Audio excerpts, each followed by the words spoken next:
안녕하세요. 책 읽기 좋은 날입니다. 오늘 소개할 책은 상처받지 않는 관계를 형성하는 법, 예민한 사람을 위한 좋은 심리 습관, 지은이는 캐린 홀, 옮긴이는 신솔입, 발행은 빌리 버튼입니다. 예민한 사람들은 내 감정에도 타인의 감정에도 공감을 잘하는 편입니다. 그렇기 때문에 작은 일에도 신경이 곤두서고 상처를 쉽게 받고 분노와 같은 격렬한 감정이 잘 나타나는데요.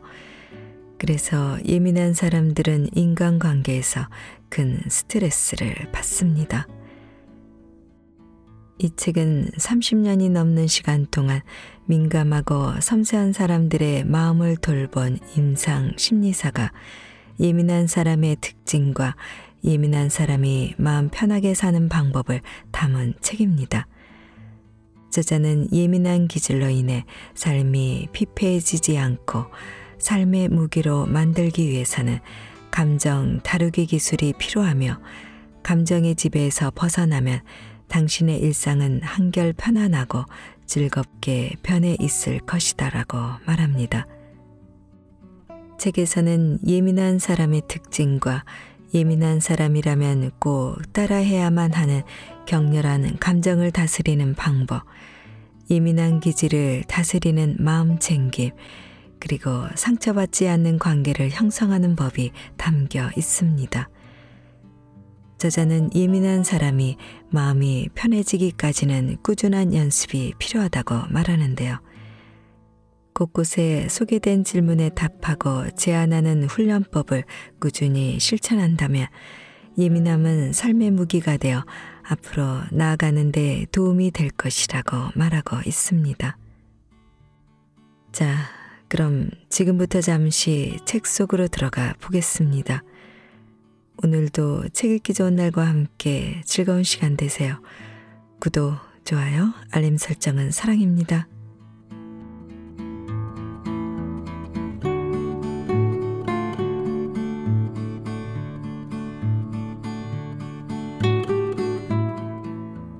예민한 사람들의 특징. 예민한 사람들이 지닌 특징에는 좋은 점도 있고 나쁜 점도 있다. 어떤 사람은 예민한 기질 덕분에 매우 긍정적인 경험을 하기도 하지만 예민한 성격으로 빚어진 문제로 고통받는 사람도 있다. 자연에서 받는 위안. 예민한 사람들은 자신이 경험하는 상호작용과 사건을 모두 감정으로 이해한다. 바람에 날리는 풍선과 같이 사소한 일도 가슴 뭉클하게 받아들인다. 이렇듯 강렬한 감정 때문에 상당한 피로감을 느끼는 탓에 평온함을 유지하는 것이 어렵다. 예민한 사람은 자연에서 안정을 얻는다. 자연과의 유대감을 통해 소속감을 얻고 자신이 혼자가 아니라는 위안을 받는다. 지치고 힘들 때 꽃향기를 맡고 파도 소리를 듣고 나뭇잎이 떨어지는 모습을 보고 반려동물과 함께하면 재충전이 된다. 실제로 반려동물에게서 굉장한 위안을 얻기 때문에 반려동물을 지극정성으로 대하는 사람이 많다. 한편 자연에 대한 애정으로 인해 타인이 자연을 존중하지 않는 모습을 보일 때면 상처를 받는다. 사람들이 동물원에서 침팬지를 보며 즐거워할 때 당신은 침팬지가 우리에 갇혀 있는 모습 때문에 마음이 아파온다. 다친 동물을 볼 때 격렬한 분노를 느끼거나 깊은 슬픔에 사로잡힌다. 어쩌면 어린 시절 식물까지도 걱정한 나머지 잔디밭을 걸으면서 풀을 다치게 할까봐 조마조마했을 수도 있다. 내 감정에도 타인의 감정에도 민감하다. 예민한 사람들은 타인의 감정에도 상당히 민감한 편이다. 누군가 화를 내면 똑같이 심지어 더 심하게 분노를 느끼기도 한다. 위로가 필요한 상대에게는 정확히 어떤 이야기를 해줘야 할지 잘 알고 있다. 누군가 울고 있다면 아마 몇 시간이고 이 사람을 걱정할 것이다. 유년 시절 반 친구가 선생님께 잘못된 행동을 할 때면 선생님의 기분이 상할까 걱정하고, 비싼 준비물이 필요할 때는 집안의 재정 상황을 걱정하기도 했을 것이다. 타인을 기분 좋게 해주고 의미 있는 선물을 고르는 데도 탁월한 재주가 있다. 당신은 신뢰할 수 있는 조력자이다. 큰일을 겪고 힘들어하는 친구를 아무도 찾지 않을 때 당신만은 친구의 곁에 남아준다. 도움이 필요한 곳에는 어디든지 달려간다. 타인의 감정을 잘 읽어낸다는 것은 다른 사람이 당신의 감정에 지나치게 큰 영향을 준다는 의미이기도 하다. 사람들의 말이나 행동을 확대 해석하고 당신을 어떻게 생각할지 의심하고 걱정한다. 타인에게 상처를 줄까 지나치게 신경 쓰는 나머지 본인의 주장을 펼치지 못할 때가 있다. 고통에 빠진 사람의 문제를 해결해 주려고 노력하고, 그 과정에서 가끔씩은 그래서는 안 된다는 것을 잘 알면서도 상대방이 원하는 것을 모두 들어주기도 한다. 개인적 일이나 업무로 어쩔 수 없이 타인을 불편하게 할 때는 배탈이나 구토 등의 신체적 증상이 나타나기도 한다. 상당히 너그럽지만 한순간 돌아선다. 예민한 사람들은 사람들에게 쉽게 상처를 받는다. 더불어 타인에게 상당한 배려를 베풀기 때문에 필연적으로 인간관계에서 기복을 경험할 수밖에 없다. 또한 많은 사람들과 교류하고 싶다는 강렬한 욕구를 갖고 있다. 그러면서도 천성적으로 주변 사람들에게 민감하게 반응하기 때문에 가끔 어느 선까지 참아야 하고 어디까지 못 본 척 넘어가는 것이 좋을지 판단하는 것이 어렵다.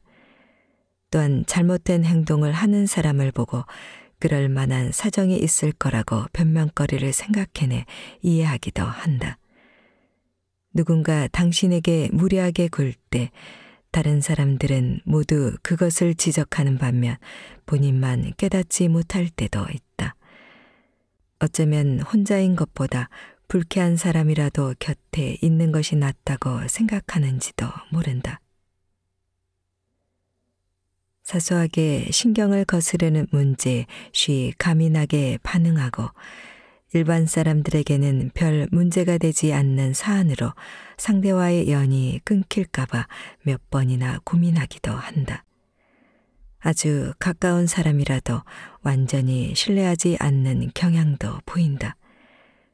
의심이 많은 탓에 타인의 말을 왜곡하거나 타인이 부당하게 군다고 오해할 때도 많다. 한 번씩은 너무도 지쳐 사람들을 피하기도 한다.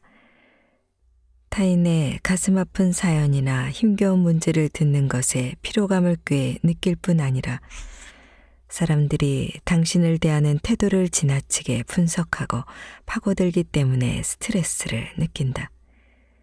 그러다 보면 아무 말도 듣고 싶지 않고 그저 혼자 있고 싶어지는 지점에 이른다.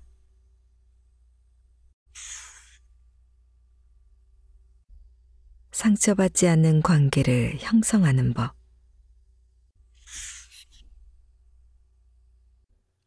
우리는 모두 외로운 사람들. 예민한 사람들 대다수가 일정한 주기로 심각한 외로움을 겪는다. 학교나 회사에서는 사람들과 일상적인 교류를 통해 외로움을 잊기도 하지만 밤이 되면 혼자 집에 덩그러니 앉아 외로움에 젖는다. 사람을 만날 일정이 없는 주말은 특히나 그렇다. 친구나 사랑하는 사람들과 함께 보내지 못하는 휴일과 생일은 1년 중 가장 고통스러운 시간이다. 아니, 어쩌면 매일같이 외로움을 느끼고 있을지도 모른다. 친구를 사귀는 것이 능사는 아니다. 외로움을 극복하는 가장 분명한 해결책은 사람들과 어울리는 것이다. 그러나 혼자라는 것도 고통스럽지만 누군가를 사귄다는 것도 사실 힘들고 괴롭다. 주변 사람들은 대수롭지 않게 친구를 사귀라는 이야기를 하곤 하지만 그럴 때마다 자기 자신이 한심해 보일 뿐이다. 사람들과 어울리는 것이 어려운 이유는 거부에 대한 공포와 사람들에게서 평가를 받는다는 두려움 때문일 때가 많다. 전혀 모르는 사람일지라도 그들에게서 거부를 당한다는 느낌을 받으면 순식간에 마음이 무너져 내린다. 거부를 경험할 때 활성화되는 두뇌의 영역은 신체적 고통을 느낄 때 정서적 충격을 느끼는 영역과 동일하다. 잘 알지도 못하는 사람들이 당신에게 큰 상처를 줄 수 있다는 것이 특히나 두려운 지점이다. 본인은 사랑받을 자격이 없다고 생각하는 등 근본적으로 자신에게 문제가 있고 모든 사람들이 그렇게 생각한다고 믿고 있을 수도 있다. 또한 친구가 거의 없는 당신을 이상한 사람, 괴짜, 왕따, 문제가 있는 사람으로 생각할까봐 다른 사람들을 만나는 것이 두렵기도 하다. 모두가 외롭다. 자신만 외롭다는 생각이 외로움을 키운다. 사실 많은 사람들이 외로움에 시달린다. 그 강도는 저마다 다르겠지만 기본적으로 사람은 누구나 외로움을 느낀다. 여기에는 진화적 요인이 있을 수 있다. 인류 역사상 그리 멀지 않은 시기까지만 해도 타인과의 교류와 협력은 생존의 가장 중요한 요소였고 그 때문에 우리 DNA는 인간관계를 갈구하도록 설계되었는지도 모른다. 이제는 신체적 안위를 위해 반드시 집단의 일원이 될 필요가 없음에도 불구하고 아직도 많은 친구들과 어울리거나 커뮤니티에 소속되는 유대감을 느낄 때 확실히 정서적인 건강도 향상된다. 자주 외로움을 느낀다면 만성적 외로움의 폐해는 심각하다. 자주 외로움을 느끼는 사람은 삶에서 경험하는 어려움을 훨씬 심각하게 받아들이고 기쁨과 행복을 잘 느끼지 못한다. 감정관리가 힘든 사람에게 외로움은 정서적 고통을 배로 증가시킨다. 또한 집중력과 주의력을 저하시키고 노화는 물론 죽음까지 앞당길 수 있다.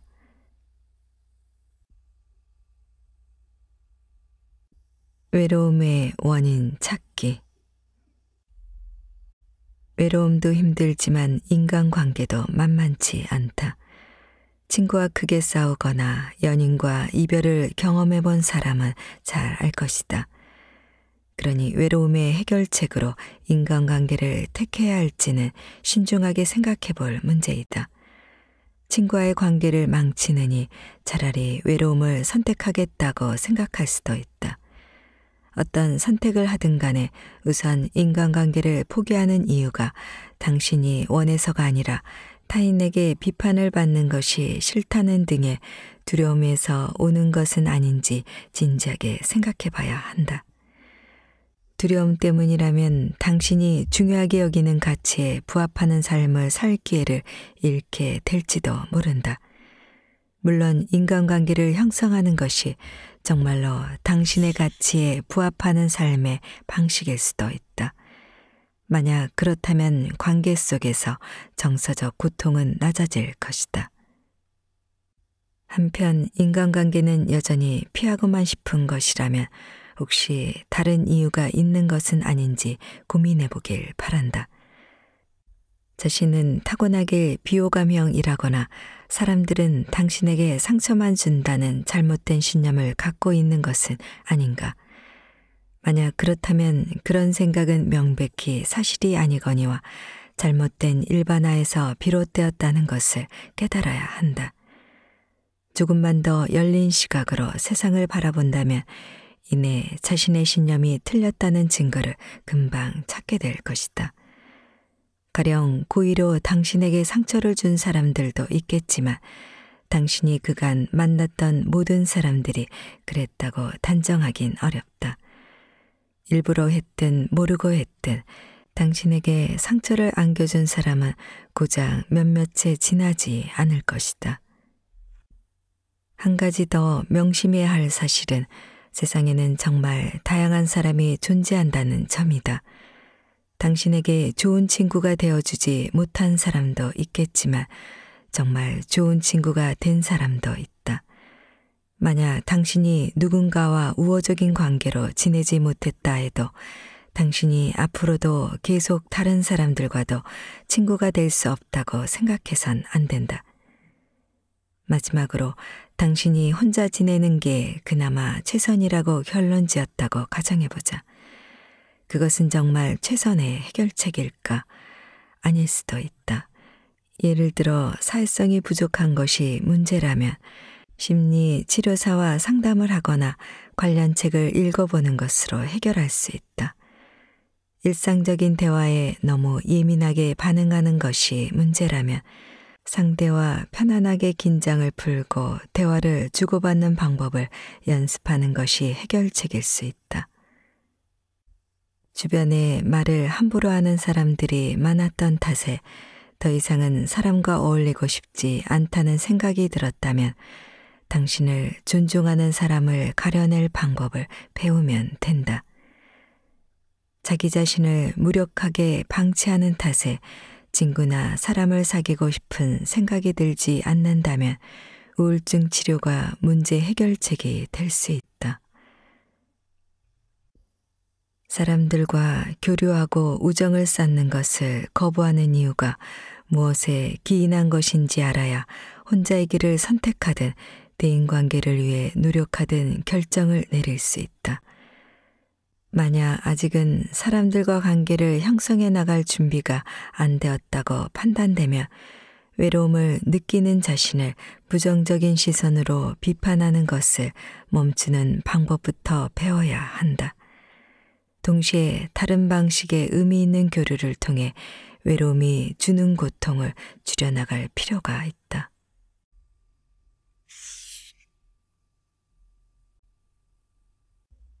외로움, 자연스러운 삶의 일부. 외로울 때면 난 연락할 친구도 없는 패배자야라는 비관적인 생각에 사로잡히기도 한다. 자기 자신을 이런 식으로 평가하는 것은 정서적 불편함만 가중시킬 뿐이다.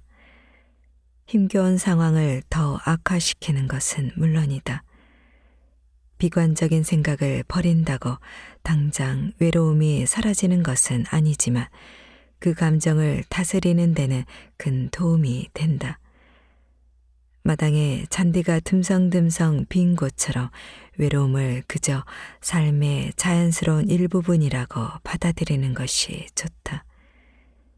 풍성한 잔디밭을 꾸릴 수 있다면 좋겠지만 조금 빈 곳이 있다고 해서 멋진 정원이 될 수 없는 것은 아니다. 마찬가지로 외로움을 느낀다고 만족스러운 삶을 누리지 못하는 것도 아니다. 앞으로 이야기하겠지만 다른 방식으로도 얼마든지 삶을 풍성하게 만들어갈 수 있다.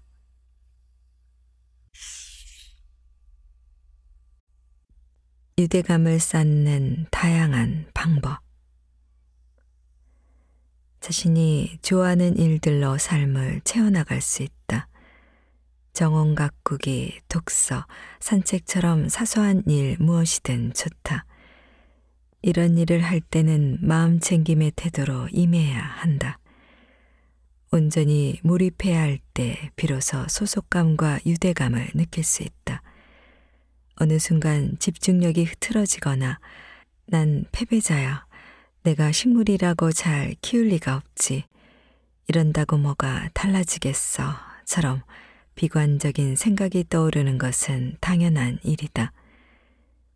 이때는 그저 다시금 현재 하고 있는 일에 의식을 집중시키도록 노력하면 된다. 어떤 활동이건 간에 그 일을 하는 동안 몸에 전해지는 감각에 온전히 집중한다. 예를 들어 정원을 가꾸는 일이라면 흙을 만질 때 느낌, 코끝에 전해지는 냄새, 얼굴로 불어오는 바람을 의식하는 것이다. 현재 일에 집중하고 비관적인 생각을 버릴수록 더욱 즐겁고 값진 경험을 하게 될 것이다. 창의적인 활동에 몰입하는 것도 좋다. 그림 그리기, 글쓰기, 요리하기, 사진 찍기, 영상 촬영하기, 실내 장식하기, 음악 듣기, 꽃꽂이, 미술관 방문하기 등 다양하다. 본인의 창의적인 열정이 향하는 활동이면 무엇이든 좋다. 그러한 활동을 통해 살아있음을 느끼고 자신이 이 세상의 일부로 존재한다는 건강한 소속감을 얻을 수 있다. 어떤 사람은 사회적인 활동이나 봉사를 통해 소속감을 얻기도 한다. 본업에 관련된 활동을 찾을 수도 있지만 꼭 그럴 필요는 없다. 굶주린 사람들에게 음식을 제공하거나 인권 보장을 위해 싸울 수도 있다. 세상에 변화를 가져올 수 있는 활동이 무엇일지 생각해 보자. 이런 문제는 내가 나서기엔 너무 큰 사안인데처럼 시작부터 가로막는 극단적인 생각을 경계해야 한다. 아주 작은 변화라도 모두 가치 있다. 한편 혼자서도 세상과 적극적으로 소통할 수 있다. 친구나 다른 사람들과 함께하고 싶었던 일들을 혼자서 해보는 것도 좋다. 혼자서 외식을 하거나 영화를 본다는 것이 처음에는 어색할 수 있지만 점차 편안해질 수도 있다. 예민한 사람들은 자연 속에서 세상과 하나가 되는 경험을 하기도 한다. 공원이나 호수에 가거나 수목원을 산책하는 것도 좋다. 역사를 공부하며 과거와 유대감을 느낄 수도 있다. 과거 클레오파트라가 걸었다고 알려진 길이나 조기 아메리카 식민지였던 곳을 방문하는 등 역사적 장소를 여행하며 자신이 인류의 일부임을 느껴본다. 가족의 역사와 족보를 공부하면 과거와 현재의 세대에 더욱 밀접한 유대감을 가질 수도 있다. 또한 자기 조상에 대해 공부하며 자기 자신을 더욱 깊이 이해할 기회도 얻는다. 영성에 대해 생각해보는 시간을 갖는 것도 도움이 된다. 종교에 상관없이 자신보다 더욱 큰 존재에게 닿을 때 사람은 위안을 얻곤 한다. 반려동물 또한 최고의 친구가 되어줄 수 있다. 강아지를 입양하는 것도 고려해보자. 보호소에서 자원봉사를 하거나 임시보호를 하며 동물을 돌봐주는 경험은 자존감을 높이는 데도 도움이 된다. 펜팔도 하나의 방법이다. 다른 나라에 사는 사람과 온라인이나 편지로 소통한다면 안전하고도 즐겁게 새로운 관계를 경험해 볼 수 있다. 지금껏 나온 아이디어가 전부 마음에 들지 않을 수도 있다. 당신이 정말 원하는 것은 당신을 있는 그대로 받아들여주고 사랑하며 절대로 당신에게 상처를 주지 않을 친구들일지도 모른다. 과연 펜팔로 사람을 사귀는 것이 외로움을 달랠 수 있을까 의구심이 들 것이다. 하지만 그렇더라도 아무 소용없어라는 식의 극단적인 생각은 버리자. 지금껏 소개한 방법들로 외로움이 완벽히 사라지지는 않겠지만 어느 정도 도움이 되긴 할 것이다. 우선 하나라도 제대로 시도해보고 나면 무언가 달라졌다는 것을 느낄 것이다. 그런 뒤에는 새로운 것을 또 시도해보길 바란다. 북클럽이나 취미 클래스 등 상대적으로 덜 부담스러운 활동을 통해 타인과의 교류를 시작해볼 수도 있다. 사람들과의 만남을 편안하게 생각한다. 홀로 오래 지냈거나 사람들과 함께 있는 것이 두렵다면 우선 사람들 속에서 긴장하지 않는 연습부터 해야 한다. 그렇다고 사람들과 적극적으로 어울리고 대화를 나눠야 하는 상황을 일부러 찾아다닐 필요는 없다. 도서관에 가거나 쇼핑몰을 거닐거나 공공장소에 가보는 등 사람들이 많은 곳에서 시간을 보내며 서서히 연습하는 것이 좋다. 이런 식으로 천천히 불안감을 낮추면서 슬슬 사람들과 직접적으로 교류할 준비를 해나간다. 불안감을 느끼면 사람들과 어울리는 것이 더 어려워지는 게 당연하다. 두뇌는 방어적으로 변하고 신경이 날카로워져 사람들을 열린 마음으로 여유롭게 대할 수가 없게 된다.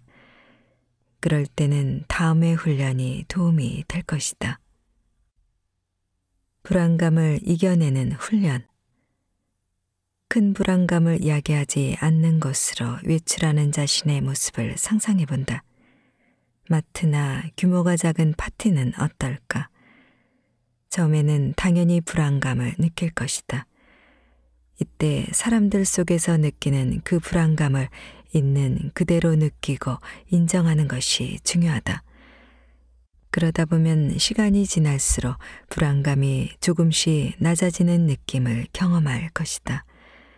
정해둔 훈련 시간이 끝난 후에는 이 장에 소개된 점진적 이완법이나 호흡법을 통해 몸에 남아있는 긴장을 완벽히 해소한다. 틈틈이 훈련을 계속하면 확실히 불안감의 강도가 점차 낮아지는 효과를 체감할 것이다. 이후에는 공원이나 도서관처럼 약간의 불안감을 느끼지만 크게 두렵지 않은 수준의 장소에 나가본다. 사람들이 북적대는 시간대를 노려보는 것도 좋다. 불안감이 커질 수 있지만 그 감정을 그대로 인식한다. 얼마간의 시간이 흐른 뒤 또는 불안 정도가 낮아지고 나면 마찬가지로 점진적 이완법이나 호흡법을 실행한다. 그러고 나서 다시 해당 장소에 들어가길 반복하다 보면 불안감이 현저하게 줄어들 것이다. 친근해지는 연습하기. 타인의 존재에 익숙해진 후에는 친근함을 표현하는 법을 배울 차례이다. 화법만큼 중요한 것이 보디 랭귀지이므로 제스처에 주의를 기울여야 한다. 입으로는 반갑다고 말하면서 긴장된 얼굴을 하고 있다면 상대방은 당신의 말을 믿지 않는다. 거울에 자신의 모습을 비춰본다. 먼저 사람들과 함께 있다는 두려운 상상을 하며 얼굴 표정을 관찰한다. 그런 뒤 당신이 정말 좋아하는 사람이나 가고 싶은 장소를 떠올린다. 편안한 자세와 따뜻한 미소가 자연스럽게 나올 때까지 거울 앞에서 계속 연습한다. 호감 가는 모습을 보일수록 사람들은 당신에게 긍정적으로 반응한다. 공공장소 중에서도 비교적 친숙한 곳으로 향한다. 걷는 동안 고개를 들고 미소를 띈다. 집에서 연습했던 자세를 떠올린다. 큰 불편함 없이 미소를 짓고 인사를 할 수 있게 되며 이제는 좀 더 낯선 장소나 작은 상점처럼 공간이 좁은 곳으로 가서 자세와 인사를 연습한다. 이후에는 장소에 구애받지 말고 밝은 표정과 인사를 시도한다.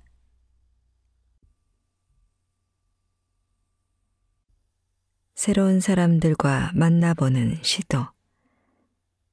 소소한 잡담을 나누는 노하우를 익히거나 과거의 관계를 회복하는 방법을 배우는 등 사람들과 교류하는 방법은 다양하다. 그러나 무엇을 시도하기에 앞서 우선은 고립의 틀을 깨야 한다. 자원봉사 활동. 홀로 고립된 채 생활하고 있다면 자원봉사야말로 자신의 틀을 벗어나기에 가장 좋은 방법이다. 아기나 어린아이들, 도움이 필요한 사람들을 위한 자원봉사를 생각해 볼 수 있다. 청소년 쉼터나 보호소는 자원봉사자의 도움이 항시 필요한 곳이다. 어린아이들은 솔직함이 지나쳐 상처가 되는 말을 하기도 하지만 타인을 있는 그대로 받아들이는 순수함도 있다. 양로원의 노인들이나 노숙자처럼 성인들 가운데도 당신의 도움을 필요로 하는 사람들이 있다. 종교가 있다면 그 종교단체에서 자원봉사 활동을 주선하는 경우도 있으니 알아보면 좋다. 누군가에게 도움을 줄 때 상대방과 유대감을 쌓는 것이 한결 수월해진다. 무작위로 낯선 사람을 만날 때보다는 내가 도움을 주고 있는 사람이나 봉사활동을 하는 사람들과 함께할 때 상처를 받을 확률이 훨씬 낮아진다. 봉사활동에 뜻이 없다 해도 이를 사람들을 사귀고 소통하는 계기로 삼을 수 있다.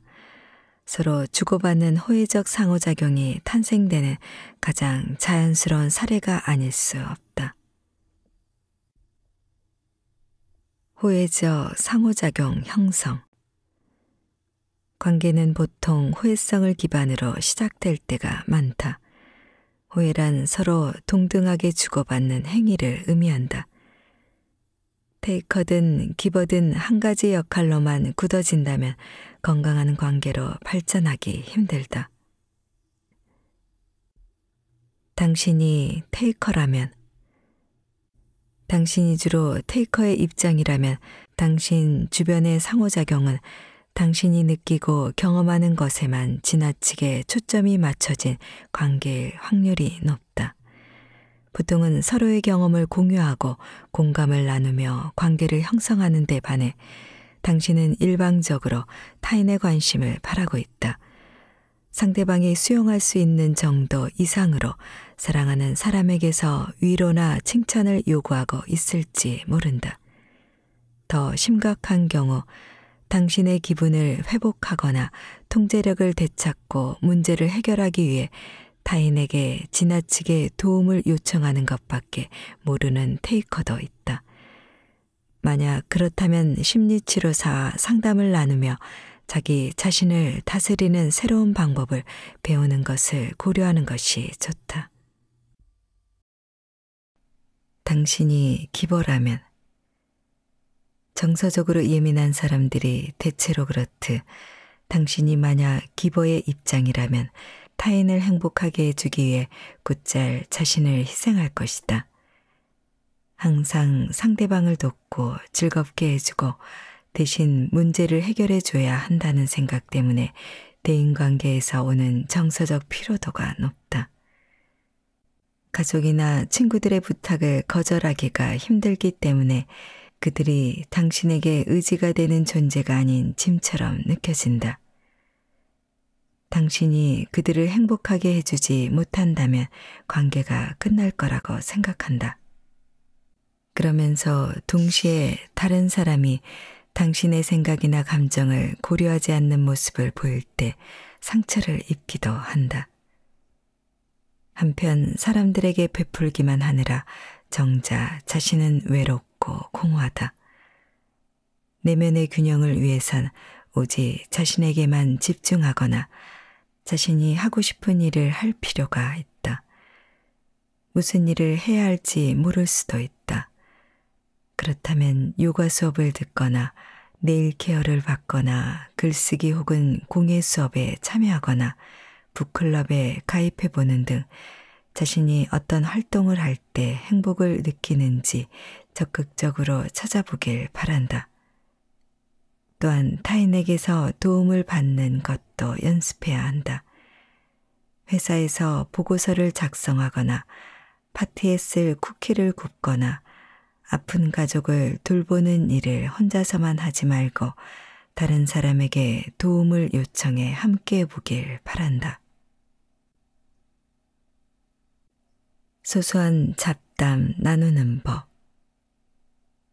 예민한 사람은 잡담을 의미 없는 행위라고 여길 때가 많다. 도대체 날씨나 지역 소식 따위로 대화를 나눠서 뭘 하나라는 생각을 할 것이다. 그러나 소소한 이야기로 대화를 시작해야 이후 더 깊고 사적인 이야기까지 자연스럽게 나눌 수 있다. 또한 잡담은 상대방에게 관심이 있다는 표현이자 서로 어떤 공통점이 있는지 알아가는 과정이기도 하다. 가벼운 대화를 나누는데 도움이 될 만한 몇 가지 조언을 소개한다. 사람들과 대화를 나눌 때는 속도와 스타일 둘 다 중요하다. 말을 너무 많이 하거나 너무 적게 하는 것은 물론 사생활을 너무 드러내거나 너무 숨긴다면 우정을 만들어가기가 어렵다. 멈추지 않고 몇 시간이나 이야기를 하는 사람이 있는가 하면 지나치게 단답형으로만 대답하는 사람도 있다. 소소한 잡담을 포함해 효과적인 대화를 하기 위해선 원활한 상호작용이 필수적이다. 3문장에서 5문장 정도 자신의 이야기를 한 뒤에는 상대방에게 질문을 해 타인이 이야기할 기회를 주는 것이 좋다. 말수가 적은 편이라면 다른 사람의 이야기를 주의 깊게 들어보자. 관심이 없는 주제라도 질문을 하거나 호응을 보일 필요가 있다.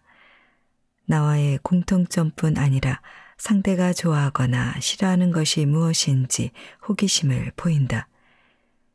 의견 충돌이 일어났을 때는 반대 의사를 밝히면서도 타인의 관점을 인정하고 이해하는 태도를 잃지 않는다. 타인의 생각과 기호를 자신의 시각으로 판단하지 않아야 한다. 우정은 공통의 관심사에서 시작된다. 누군가를 만날 때는 당신이 관심을 갖고 있는 주제에 대해 먼저 대화를 꺼내보기 바란다. 어느 정도 편해져야 자신의 관심사와 취미를 말할 수 있는 사람도 있다. 그러한 편안함은 반복적인 훈련에서 찾아오기도 한다. 영화, 요리, 스포츠, 반려동물, 자원봉사 등 당신이 좋아하는 주제에 대해 넌지시 대화를 시도해보라. 가볍고 긍정적인 분위기를 유지하는 것이 중요하다. 그러나 너무 사적인 이야기를 성급하게 꺼내지 않도록 유의해야 한다. 자기 사생활을 터놓고 이야기하면 상대방이 불편해질 수 있다. 예를 들어 처음 만난 사람에게 오늘 회사에서 업무 평가가 나쁘게 나와서 너무 화가 난다는 이야기를 할 필요는 없다. 우리가 바라는 것은 호혜적이고 장기적인 인간관계라는 것을 명심하자. 순간의 짜증이나 불편함보다는 이 근본적인 목표에 집중해야 한다. 과거의 관계 회복하기. 소중한 관계를 잃고 나서 지나고 보니 상대방과 2번 다시 보지 않겠다고 결심한 계기가 사실 별것도 아닌 일이었다면 다시 관계를 회복하기 위한 시도를 해보는 것이 옳다. 한동안 연락하지 않았던 친구에게 전화를 하자니 긴장되고 부끄러운 마음이 들 수 있다. 친구가 여전히 당신을 나쁘게 생각하거나 당신 때문에 상처를 받을까봐 두렵기도 하다. 상대방은 다시 당신과 좋은 사이로 지내볼 생각이 없을지도 모르니 당신의 입장에서는 거절당할 수도 있다는 마음의 준비를 해야 한다. 뿐만 아니라 공평성에 대해서도 고민하게 된다. 상대방도 관계가 망가지는데 일부 책임이 있었는데 왜 당신이 먼저 손을 내밀어야 하는지 불공평한 생각도 든다. 상대방에게 다시 연락을 할 때 벌어질 수 있는 다양한 가능성에 대해 미리 생각해보고 어떻게 대화를 풀어나갈 것인지 구체적으로 계획을 세우는 편이 좋다. 그냥 전화했다고 말하는 것은 별로 좋은 방법이 아니다. 그러면 진짜 하고 싶은 이야기를 꺼내기 어렵게 되고 전화의 의도를 서로 다르게 생각하게 돼서 더 불편한 상황이 펼쳐질 수도 있다. 따라서 다시 관계를 회복하고 싶은 당신의 마음과 의도를 상대방이 잘 느낄 수 있도록 표현해야 한다. 보고 싶었다는 내용과 함께 본인의 어떤 실수 때문에 관계가 망가졌는지 솔직하게 적은 카드를 보내는 것도 방법이다. 아니면 생일이나 새해를 맞아 전화로 축하 인사를 전하며 대화를 트는 것도 좋다. 그때 상대방도 반응을 보인다면 두 사람 사이에 균열이 생긴 이유에 대해 간략하게나마 진솔한 대화를 나눠본다. 상대방이 잘못도 짚고 넘어가고 싶은 마음이 들겠지만 자신이 잘못한 점에 대해서만 밝혀야 한다. 상대방이 본인의 잘못에 대해 사과하지 않을 수도 있다. 그렇다고 해서 관계를 회복할 수 없다는 의미는 아니다. 함께한 지 오래된 관계라면 예전의 잘못이나 갈등은 묻어두어야 할 때도 있다.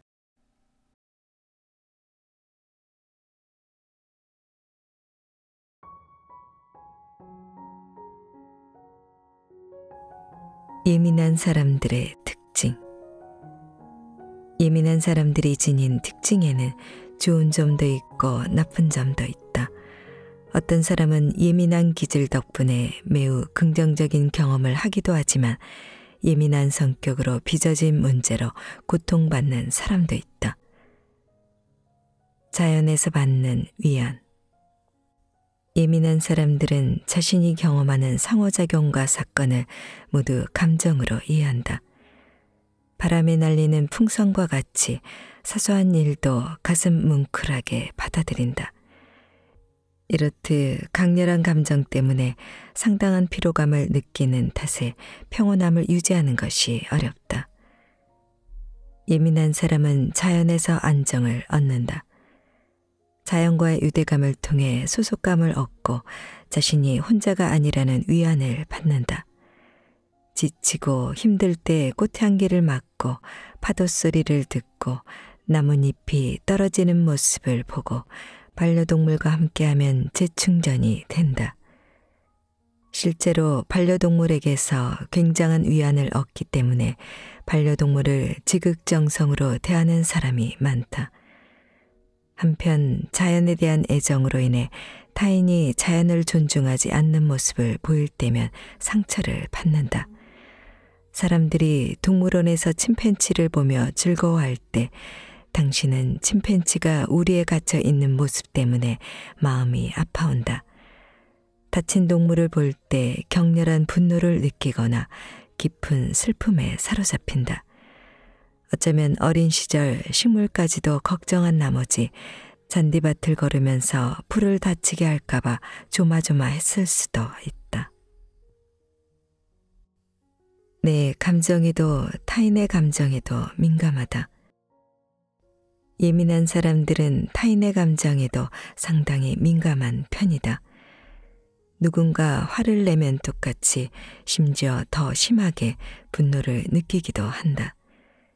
위로가 필요한 상대에게는 정확히 어떤 이야기를 해줘야 할지 잘 알고 있다. 누군가 울고 있다면 아마 몇 시간이고 이 사람을 걱정할 것이다. 유년 시절 반 친구가 선생님께 잘못된 행동을 할 때면 선생님의 기분이 상할까 걱정하고 비싼 준비물이 필요할 때는 집안의 재정 상황을 걱정하기도 했을 것이다. 타인을 기분 좋게 해주고 의미 있는 선물을 고르는데도 탁월한 재주가 있다. 당신은 신뢰할 수 있는 조력자이다. 큰일을 겪고 힘들어하는 친구를 아무도 찾지 않을 때 당신만은 친구의 곁에 남아준다. 도움이 필요한 곳에는 어디든지 달려간다. 타인의 감정을 잘 읽어낸다는 것은 다른 사람이 당신의 감정에 지나치게 큰 영향을 준다는 의미이기도 하다. 사람들의 말이나 행동을 확대 해석하고 당신을 어떻게 생각할지 의심하고 걱정한다. 타인에게 상처를 줄까 지나치게 신경 쓰는 나머지 본인의 주장을 펼치지 못할 때가 있다. 고통에 빠진 사람의 문제를 해결해 주려고 노력하고 그 과정에서 가끔씩은 그래서는 안 된다는 것을 잘 알면서도 상대방이 원하는 것을 모두 들어주기도 한다. 개인적 일이나 업무로 어쩔 수 없이 타인을 불편하게 할 때는 배탈이나 구토 등의 신체적 증상이 나타나기도 한다. 상당히 너그럽지만 한순간 돌아선다. 예민한 사람들은 사람들에게 쉽게 상처를 받는다. 더불어 타인에게 상당한 배려를 베풀기 때문에 필연적으로 인간관계에서 기복을 경험할 수밖에 없다. 또한 많은 사람들과 교류하고 싶다는 강렬한 욕구를 갖고 있다. 그러면서도 천성적으로 주변 사람들에게 민감하게 반응하기 때문에 가끔 어느 선까지 참아야 하고 어디까지 못 본 척 넘어가는 것이 좋을지 판단하는 것이 어렵다. 또한 잘못된 행동을 하는 사람을 보고 그럴 만한 사정이 있을 거라고 변명거리를 생각해내 이해하기도 한다. 누군가 당신에게 무례하게 굴 때 다른 사람들은 모두 그것을 지적하는 반면 본인만 깨닫지 못할 때도 있다. 어쩌면 혼자인 것보다 불쾌한 사람이라도 곁에 있는 것이 낫다고 생각하는지도 모른다. 사소하게 신경을 거스르는 문제에 쉬 가민하게 반응하고 일반 사람들에게는 별 문제가 되지 않는 사안으로 상대와의 연이 끊길까봐 몇 번이나 고민하기도 한다. 아주 가까운 사람이라도 완전히 신뢰하지 않는 경향도 보인다. 의심이 많은 탓에 타인의 말을 왜곡하거나 타인이 부당하게 군다고 오해할 때도 많다. 한 번씩은 너무도 지쳐 사람들을 피하기도 한다. 타인의 가슴 아픈 사연이나 힘겨운 문제를 듣는 것에 피로감을 꽤 느낄 뿐 아니라 사람들이 당신을 대하는 태도를 지나치게 분석하고 파고들기 때문에 스트레스를 느낀다.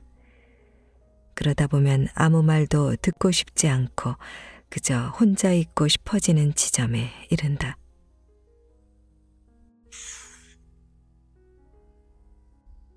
상처받지 않는 관계를 형성하는 법.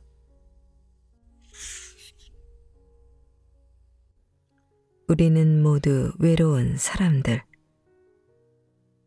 예민한 사람들 대다수가 일정한 주기로 심각한 외로움을 겪는다. 학교나 회사에서는 사람들과 일상적인 교류를 통해 외로움을 잊기도 하지만 밤이 되면 혼자 집에 덩그러니 앉아 외로움에 젖는다.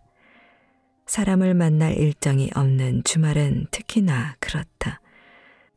친구나 사랑하는 사람들과 함께 보내지 못하는 휴일과 생일은 1년 중 가장 고통스러운 시간이다. 아니 어쩌면 매일같이 외로움을 느끼고 있을지도 모른다.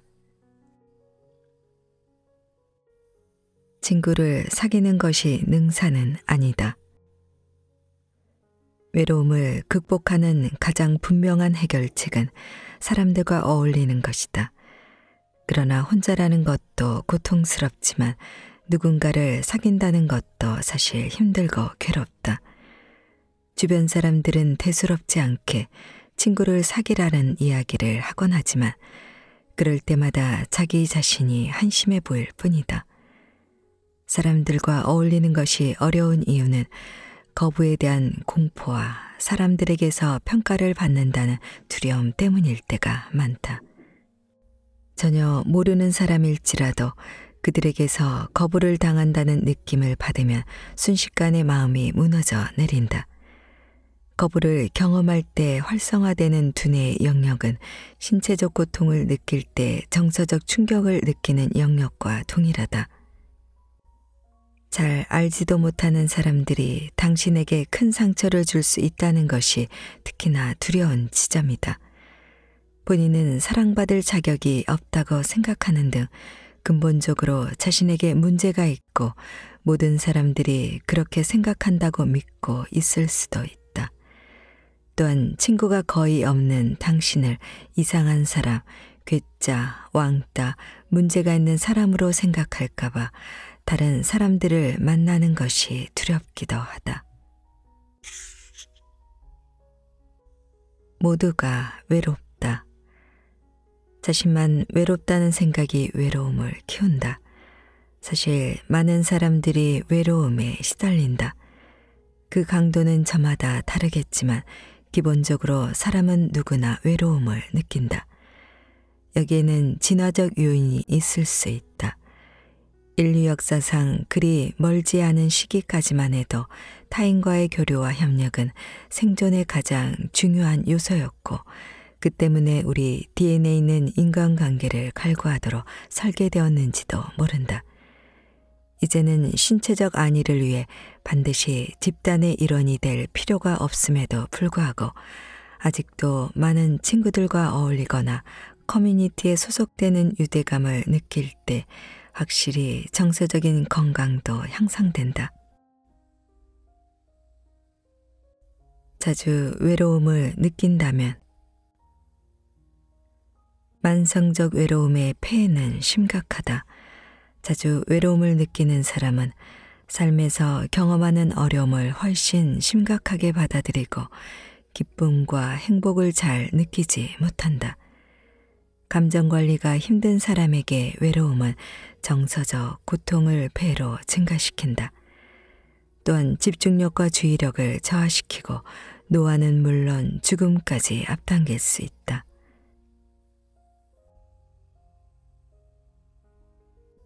외로움의 원인 찾기. 외로움도 힘들지만 인간관계도 만만치 않다. 친구와 크게 싸우거나 연인과 이별을 경험해 본 사람은 잘 알 것이다. 그러니 외로움의 해결책으로 인간관계를 택해야 할지는 신중하게 생각해 볼 문제이다.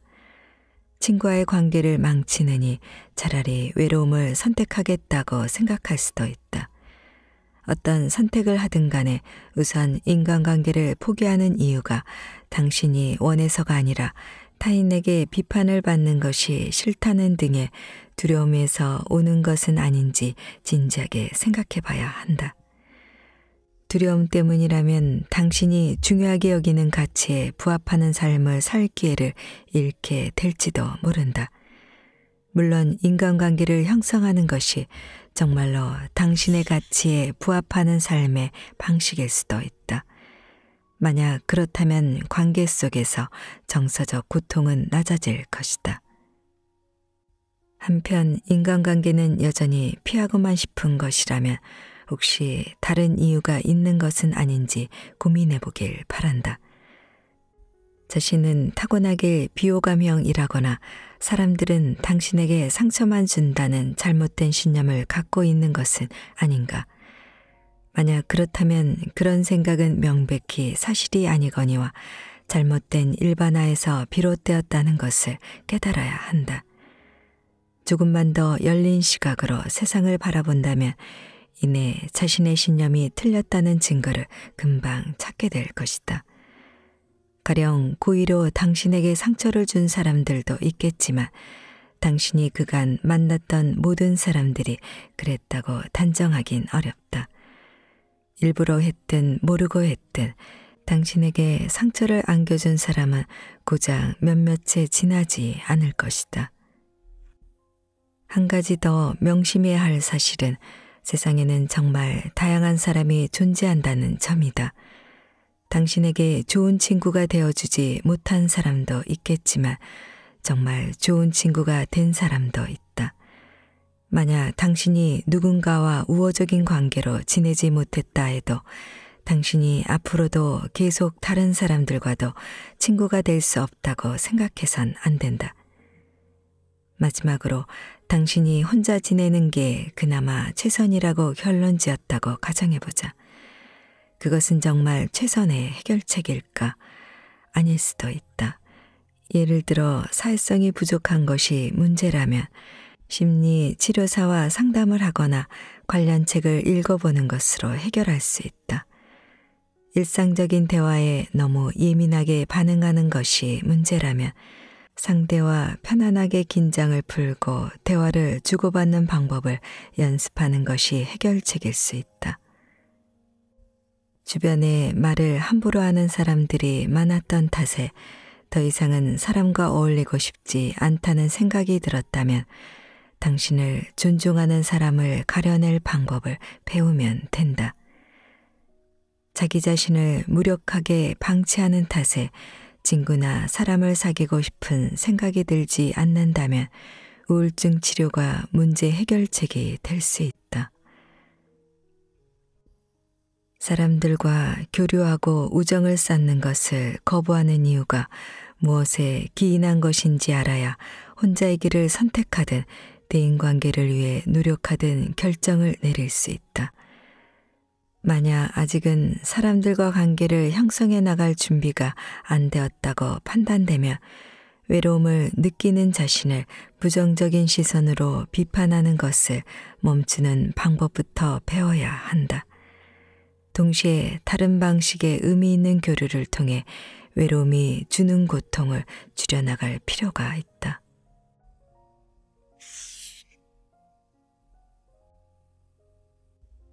외로움, 자연스러운 삶의 일부. 외로울 때면 난 연락할 친구도 없는 패배자야 라는 비관적인 생각에 사로잡히기도 한다. 자기 자신을 이런 식으로 평가하는 것은 정서적 불편함만 가중시킬 뿐이다. 힘겨운 상황을 더 악화시키는 것은 물론이다. 비관적인 생각을 버린다고 당장 외로움이 사라지는 것은 아니지만 그 감정을 다스리는 데는 큰 도움이 된다. 마당에 잔디가 듬성듬성 빈 곳처럼 외로움을 그저 삶의 자연스러운 일부분이라고 받아들이는 것이 좋다. 풍성한 잔디밭을 꾸릴 수 있다면 좋겠지만 조금 빈 곳이 있다고 해서 멋진 정원이 될 수 없는 것은 아니다. 마찬가지로 외로움을 느낀다고 만족스러운 삶을 누리지 못하는 것도 아니다. 앞으로 이야기하겠지만 다른 방식으로도 얼마든지 삶을 풍성하게 만들어갈 수 있다.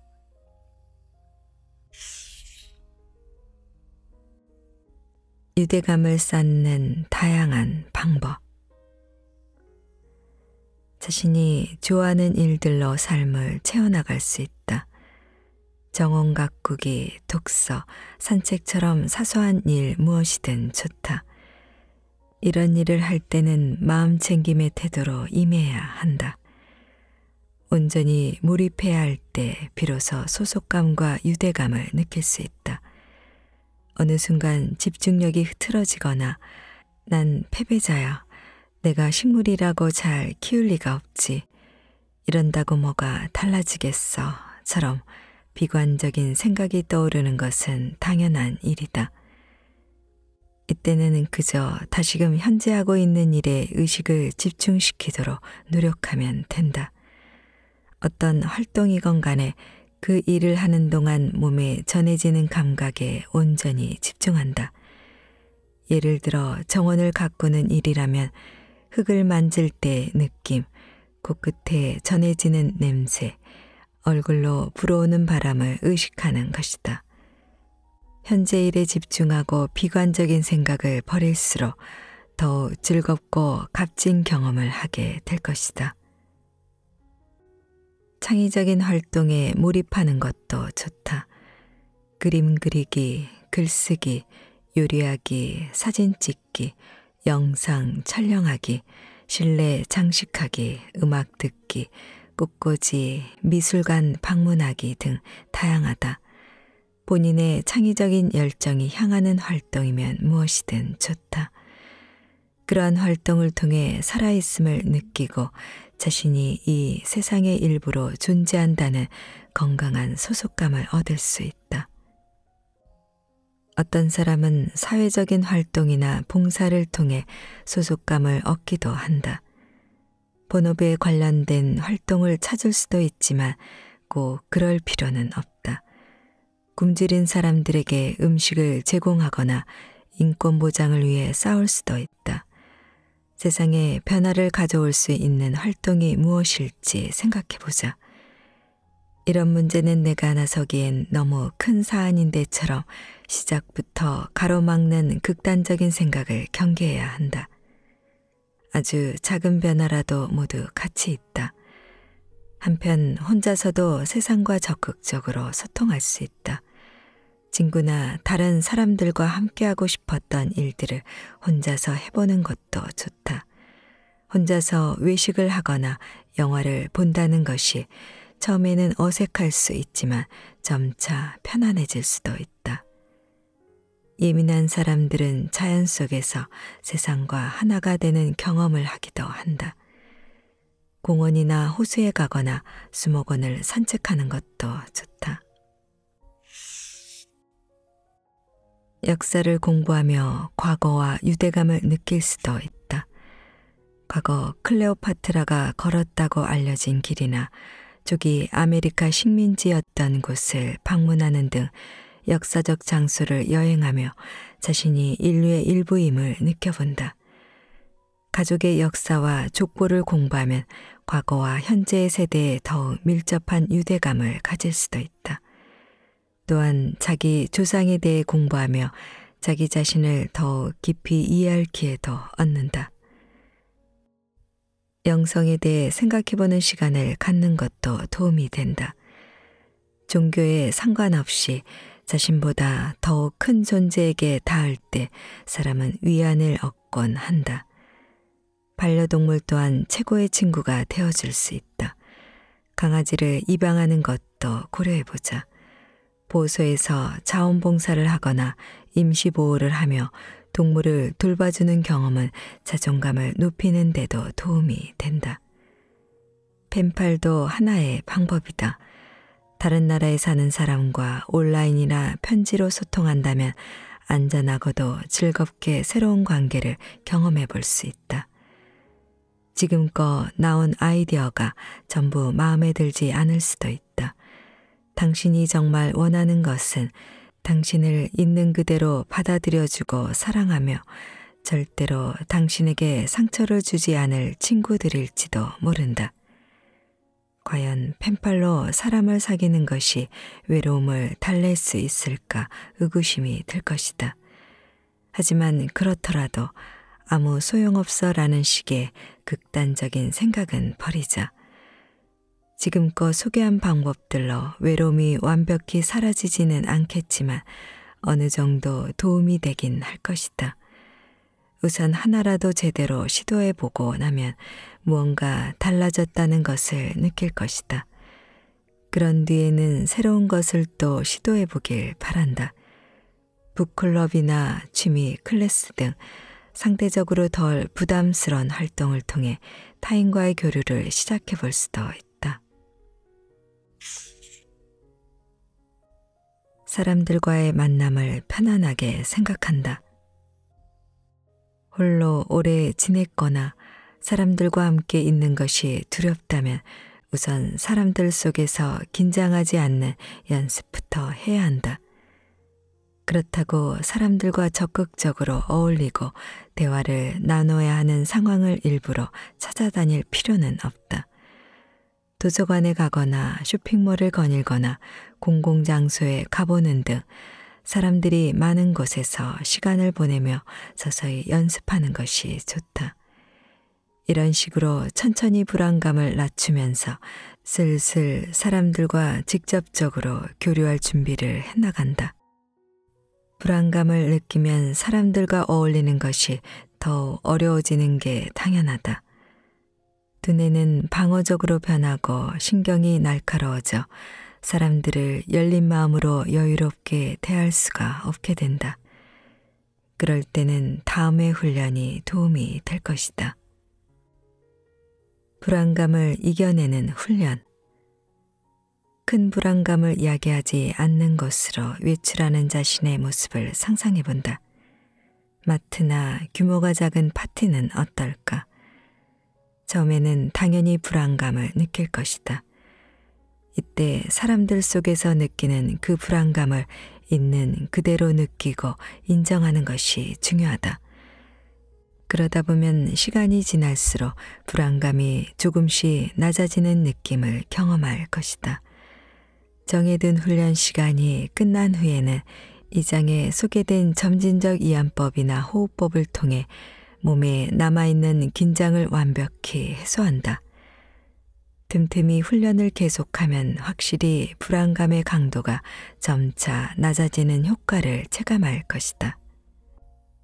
이후에는 공원이나 도서관처럼 약간의 불안감을 느끼지만 크게 두렵지 않은 수준의 장소에 나가본다. 사람들이 북적대는 시간대를 노려보는 것도 좋다. 불안감이 커질 수 있지만 그 감정을 그대로 인식한다. 얼마간의 시간이 흐른 뒤 또는 불안 정도가 낮아지고 나면 마찬가지로 점진적 이완법이나 호흡법을 실행한다. 그러고 나서 다시 해당 장소에 들어가길 반복하다 보면 불안감이 현저하게 줄어들 것이다. 친근해지는 연습하기. 타인의 존재에 익숙해진 후에는 친근함을 표현하는 법을 배울 차례이다. 화법만큼 중요한 것이 보디 랭귀지이므로 제스처에 주의를 기울여야 한다. 입으로는 반갑다고 말하면서 긴장된 얼굴을 하고 있다면 상대방은 당신의 말을 믿지 않는다. 거울에 자신의 모습을 비춰본다. 먼저 사람들과 함께 있다는 두려운 상상을 하며 얼굴 표정을 관찰한다. 그런 뒤 당신이 정말 좋아하는 사람이나 가고 싶은 장소를 떠올린다. 편안한 자세와 따뜻한 미소가 자연스럽게 나올 때까지 거울 앞에서 계속 연습한다. 호감 가는 모습을 보일수록 사람들은 당신에게 긍정적으로 반응한다. 공공장소 중에서도 비교적 친숙한 곳으로 향한다. 걷는 동안 고개를 들고 미소를 띈다. 집에서 연습했던 자세를 떠올린다. 큰 불편함 없이 미소를 짓고 인사를 할 수 있게 되며 이제는 좀 더 낯선 장소나 작은 상점처럼 공간이 좁은 곳으로 가서 자세와 인사를 연습한다. 이후에는 장소에 구애받지 말고 밝은 표정과 인사를 시도한다.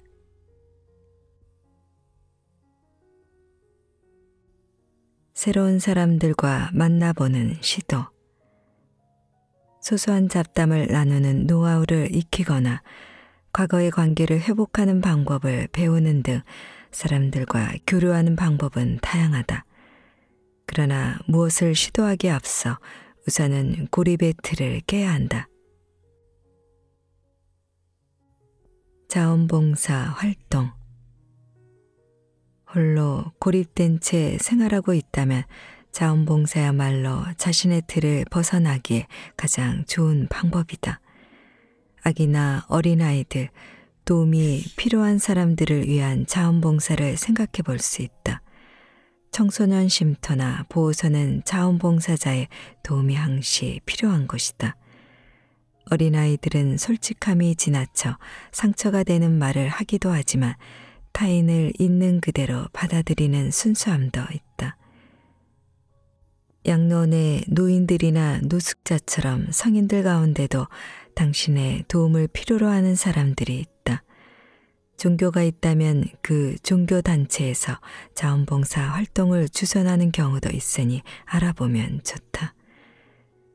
누군가에게 도움을 줄 때 상대방과 유대감을 쌓는 것이 한결 수월해진다.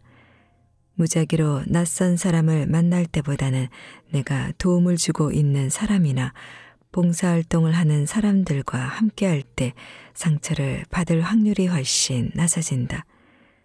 봉사활동에 뜻이 없다 해도 이를 사람들을 사귀고 소통하는 계기로 삼을 수 있다. 서로 주고받는 호혜적 상호작용이 탄생되는 가장 자연스러운 사례가 아닐 수 없다. 호혜적 상호작용 형성. 관계는 보통 호혜성을 기반으로 시작될 때가 많다. 호혜란 서로 동등하게 주고받는 행위를 의미한다. 테이커든 기버든 한 가지 역할로만 굳어진다면 건강한 관계로 발전하기 힘들다. 당신이 테이커라면, 당신이 주로 테이커의 입장이라면 당신 주변의 상호작용은 당신이 느끼고 경험하는 것에만 지나치게 초점이 맞춰진 관계일 확률이 높다. 보통은 서로의 경험을 공유하고 공감을 나누며 관계를 형성하는 데 반해 당신은 일방적으로 타인의 관심을 바라고 있다. 상대방이 수용할 수 있는 정도 이상으로 사랑하는 사람에게서 위로나 칭찬을 요구하고 있을지 모른다. 더 심각한 경우 당신의 기분을 회복하거나 통제력을 되찾고 문제를 해결하기 위해 타인에게 지나치게 도움을 요청하는 것밖에 모르는 테이커도 있다. 만약 그렇다면 심리치료사와 상담을 나누며 자기 자신을 다스리는 새로운 방법을 배우는 것을 고려하는 것이 좋다. 당신이 기버라면, 정서적으로 예민한 사람들이 대체로 그렇듯 당신이 만약 기버의 입장이라면 타인을 행복하게 해주기 위해 곧잘 자신을 희생할 것이다. 항상 상대방을 돕고 즐겁게 해주고 대신 문제를 해결해 줘야 한다는 생각 때문에 대인관계에서 오는 정서적 피로도가 높다. 가족이나 친구들의 부탁을 거절하기가 힘들기 때문에 그들이 당신에게 의지가 되는 존재가 아닌 짐처럼 느껴진다. 당신이 그들을 행복하게 해주지 못한다면 관계가 끝날 거라고 생각한다. 그러면서 동시에 다른 사람이 당신의 생각이나 감정을 고려하지 않는 모습을 보일 때 상처를 입기도 한다. 한편 사람들에게 베풀기만 하느라 정작 자신은 외롭고 공허하다. 내면의 균형을 위해선 오직 자신에게만 집중하거나 자신이 하고 싶은 일을 할 필요가 있다. 무슨 일을 해야 할지 모를 수도 있다. 그렇다면 요가 수업을 듣거나 네일 케어를 받거나 글쓰기 혹은 공예 수업에 참여하거나 북클럽에 가입해보는 등 자신이 어떤 활동을 할 때 행복을 느끼는지 적극적으로 찾아보길 바란다. 또한 타인에게서 도움을 받는 것도 연습해야 한다. 회사에서 보고서를 작성하거나 파티에 쓸 쿠키를 굽거나 아픈 가족을 돌보는 일을 혼자서만 하지 말고 다른 사람에게 도움을 요청해 함께 해보길 바란다. 소소한 잡담 나누는 법. 예민한 사람은 잡담을 의미 없는 행위라고 여길 때가 많다. 도대체 날씨나 지역 소식 따위로 대화를 나눠서 뭘 하나라는 생각을 할 것이다.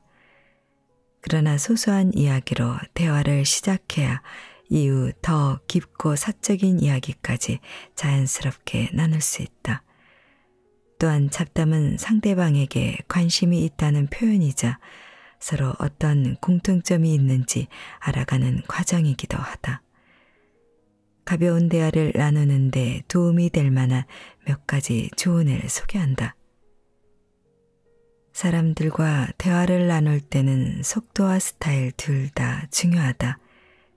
말을 너무 많이 하거나 너무 적게 하는 것은 물론 사생활을 너무 드러내거나 너무 숨긴다면 우정을 만들어가기가 어렵다. 멈추지 않고 몇 시간이나 이야기를 하는 사람이 있는가 하면 지나치게 단답형으로만 대답하는 사람도 있다. 소소한 잡담을 포함해 효과적인 대화를 하기 위해선 원활한 상호작용이 필수적이다. 3문장에서 5문장 정도 자신의 이야기를 한 뒤에는 상대방에게 질문을 해 타인이 이야기할 기회를 주는 것이 좋다. 말수가 적은 편이라면 다른 사람의 이야기를 주의 깊게 들어보자. 관심이 없는 주제라도 질문을 하거나 호응을 보일 필요가 있다. 나와의 공통점뿐 아니라 상대가 좋아하거나 싫어하는 것이 무엇인지 호기심을 보인다. 의견 충돌이 일어났을 때는 반대 의사를 밝히면서도 타인의 관점을 인정하고 이해하는 태도를 잃지 않는다. 타인의 생각과 기호를 자신의 시각으로 판단하지 않아야 한다. 우정은 공통의 관심사에서 시작된다. 누군가를 만날 때는 당신이 관심을 갖고 있는 주제에 대해 먼저 대화를 꺼내보기 바란다.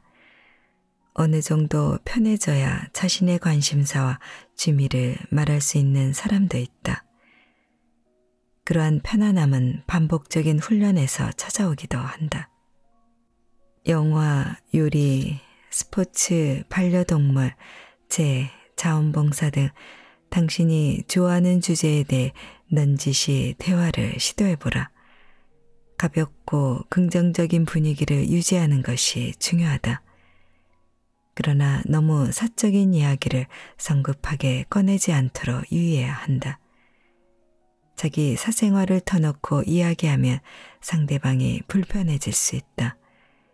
예를 들어 처음 만난 사람에게 오늘 회사에서 업무 평가가 나쁘게 나와서 너무 화가 난다는 이야기를 할 필요는 없다. 우리가 바라는 것은 호혜적이고 장기적인 인간관계라는 것을 명심하자. 순간의 짜증이나 불편함보다는 이 근본적인 목표에 집중해야 한다. 과거의 관계 회복하기. 소중한 관계를 잃고 나서 지나고 보니 상대방과 두 번 다시 보지 않겠다고 결심한 계기가 사실 별것도 아닌 일이었다면 다시 관계를 회복하기 위한 시도를 해보는 것이 옳다. 한동안 연락하지 않았던 친구에게 전화를 하자니 긴장되고 부끄러운 마음이 들 수 있다. 친구가 여전히 당신을 나쁘게 생각하거나 당신 때문에 상처를 받을까봐 두렵기도 하다. 상대방은 다시 당신과 좋은 사이로 지내볼 생각이 없을지도 모르니 당신의 입장에서는 거절당할 수도 있다는 마음의 준비를 해야 한다. 뿐만 아니라 공평성에 대해서도 고민하게 된다. 상대방도 관계가 망가지는데 일부 책임이 있었는데 왜 당신이 먼저 손을 내밀어야 하는지 불공평한 생각도 든다. 상대방에게 다시 연락을 할 때 벌어질 수 있는 다양한 가능성에 대해 미리 생각해보고 어떻게 대화를 풀어나갈 것인지 구체적으로 계획을 세우는 편이 좋다. 그냥 전화했다고 말하는 것은 별로 좋은 방법이 아니다. 그러면 진짜 하고 싶은 이야기를 꺼내기 어렵게 되고 전화의 의도를 서로 다르게 생각하게 돼서 더 불편한 상황이 펼쳐질 수도 있다.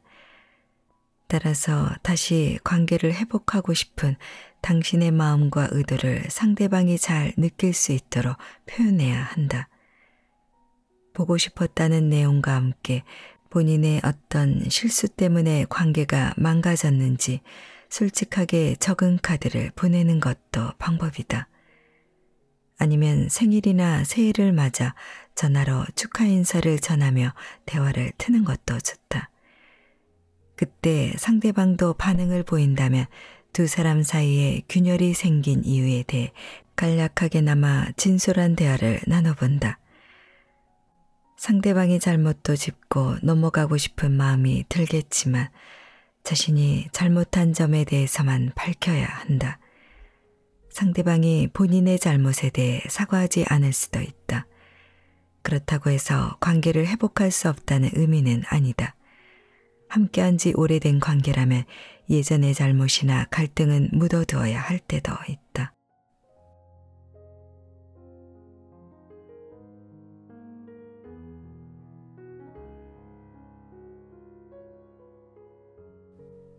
책 읽기 좋은 날 오늘은 예민한 사람을 위한 좋은 심리 습관을 보내드렸습니다. 감사합니다.